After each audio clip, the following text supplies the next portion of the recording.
Assalamualaikum warahmatullahi wabarakatuh. Sahabat, tentu kita sering mendengar istilah nggak tahu malu, atau juga jadi orang malu-maluin aja. Nah, kata-kata malu di sini adalah istihya dan menjadi ciri manusia, ciri pembeda antara manusia dengan hewan misalkan. Jadi manusia itu adalah dia harus punya malu. Kalau dia tidak punya malu, maka dia persis seperti hewan. Nah, lalu juga kita sering mendengar hadis al-haya'u minal iman. Malu itu sebagian daripada iman. Baiklah, mungkin malu itu baru sekedar kita lakukan hanya kepada manusia. Akan tetapi Allah Subhanahu wa ta'ala juga menghendaki kepada setiap orang beriman itu menggunakan rasa malu. Kepada siapa? Yaitu kepada Allah Subhanahu wa ta'ala. Seperti hadis Bang Salim akan bacakan yang diambil dari kitab Al-Usfuri, karangan daripada Al-Imam Syekh Muhammad Abu Bakar Al-Usfuri. Di dalam kitabnya An Abdullah bin Mas'ud radhiyallahu ta'ala anhu, anna nabiyya alaihi salatu wassalam qala istahyu minallahi haqqal haya. Qala faqulna ya nabiyallah inna nastahyiya. Qala laisa dzalik istihya'un walakin istihya minallahi haqqal haya'i falyahfazir ra'sa wa ma hawa wal batna wa ma wa'a wal yadhkuril mauta wal bila wa man aradal akhirah taraka zinatal hayatid dunya wa atharul akhirata 'alal ula faman fa'ala dzalik faqad istahya minallahi ta'ala haqqal haya. Summa qala an-nabiy alaihi salatu wassalam al-haya'u minal iman. Nabi Muhammad sallallahu alaihi wasallam menjelaskan bagaimana orang beriman itu berbuat malu. Dia menjaga malunya kepada Allah Subhanahu wa ta'ala. Jadi ketika Nabi bersabda istahyu, malulah kalian minallah, daripada Allah, haqqal haya, dengan sebenar-benarnya malu. Lalu dijawab oleh para sahabat, ya Nabi Allah, wahai Nabi, wahai Rasulullah, wahai Nabi Allah, inna nastahiyya, sesungguhnya kami telah berbuat malu. Qala, lalu Nabi berkata lagi, bersabda lagi, laisa dzalik istihya, bukan begitu caranya malu.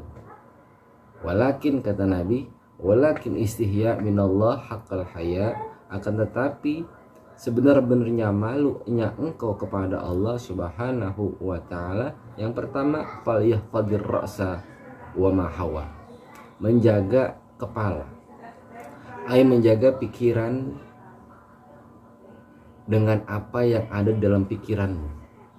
Menjaga otak, menjaga akal pikiran ini, apa yang kau terbesit di dalam akal pikiranmu, apa yang terbesit di dalam otakmu. Karena kepala ini adalah sumber informasi, tempat menaruh daripada informasi ataupun jejak ataupun merekam daripada setiap kejadian, menyimpan informasi, menyimpan berita. Lalu ini akal pikiran ini yang Allah kehendaki kepada orang-orang yang beriman adalah menjaga daripada kita punya otak, kita punya akal. Apakah akal ini hanya berisi tentang dunia saja? Apakah otak ini hanya berisi tentang ambisi saja? Apakah otak ini hanya berambisi tentang kemewahan saja, tentang keinginan saja, tentang angan-angan saja yang sifatnya dunia. Tetapi yang Allah kehendaki adalah bagaimana dengan akal ini engkau bisa lebih dekat denganku, engkau lebih bisa takut denganku, engkau lebih bisa tunduk kepadaku, ai kepada Allah Subhanahu wa ta'ala. Berapakah dalam sehari itu kita mengingat Allah? Atau lebih banyak kita mengingat tentang kemewahan, mengingat tentang angan-angan, ambisi, fulus, emas, perak, bisnis. Tetapi Allah Subhanahu wa ta'ala tidak pernah terekam di dalam otak kita. Itu yang pertama. Falyahfadir ra'sa wa ma hawa, menjaga akal, menjaga kepala kita dari pikiran-pikiran yang selain daripada Allah Subhanahu wa ta'ala. Lalu yang kedua adalah wal batna wa ma wa'a, perut, menjaga perut daripada apa yang diisinya. Apa nih, kita punya perut cuma buat makan doang, cuma nyimpen makanan doang. Kita punya perut sehingga kita isi dengan berbagai macam kelezatan makanan, lalu kita belum juga ngambil daripada kotoran-kotoran masuk semuanya kemari. Bagaimana dengan cara mengambilnya, bagaimana cara mendapatkannya, lalu bagaimana cara memasukkan makanan itu ke dalam perut kita, tidak mengenal lagi apakah itu najis, apakah itu haram. Semuanya masuk ke dalam perut kita sehingga perutnya semakin membesar, sehingga perutnya tidak menjadi sehat lantaran pertama asal masuk aja makanan, cuma pikiran cuma makan aja, mencari makanan yang lezat. Di seluruh dunia ia rasakan makanan. Nah, itu yang terpenting adalah bagaimana kita bisa memilah makanan, memilah mendapatkannya. Jangan sampai kita memakan makanan yang haram lalu kita masukkan ke dalam perut kita sehingga tidak menjadi kesehatan buat jiwa kita, buat roh kita, buat vitamin kita dalam tubuh kita. Menjaga perut dari apa yang kita asupkan, dari apa yang kita makan. Jangan berlebihan makannya. Makan pun jangan berlebihan, karena kita hidup adalah ibadah. Jangan jadikan hidup untuk makan, akan tetapi makan untuk hidup. Kalau hidup untuk makan, maka wajar jika yang ada dalam jiwa kita adalah kemewahan, keindahan. Akan tetapi kalau kita makan untuk hidup, berarti syarat manusia adalah makan secukupnya sehingga ia memiliki tenaga kembali untuk beraktivitas. Lalu yang ketiga adalah wal yadhkuril mauta wal bila, ia mengingat mati. Malu, sifat malu, rasa malu yang dimiliki seorang mukmin adalah ia selalu mengingat mati, musibah, ujian, mengingat siksaan yang akan Allah berikan kepada kita ketika kita mati nanti.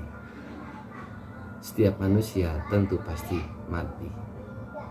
Orang kaya mati, orang miskin mati, orang besar mati, orang kecil mati. Yang punya jabatan mati, yang nggak punya jabatan juga mati. Yang jahat mati, yang baik juga mati. Kalau yang jahat mati, yang baik juga mati, tentu kita sebagai orang beriman memilih baik.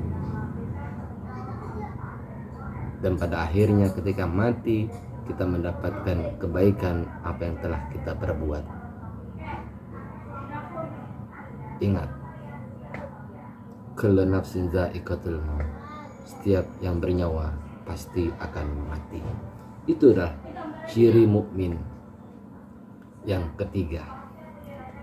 Waman, lalu diteruskan kembali oleh baginda Rasul, waman aradal akhirah, dan barang siapa yang menghendaki akhirat, taraka zinatal hayatid dunya, maka hendaklah ia meninggalkan keindahan dunianya, maka hendaklah ia mengurangi keinginan dunianya. Wa atharul akhirata 'alal ula, dan menempatkan negeri akhirat menjadi yang pertama. Meninggalkan ataupun mengurangi keinginan-keinginan dunia sehingga tergantikan dengan urusan akhirat yang menjadi nomor satu.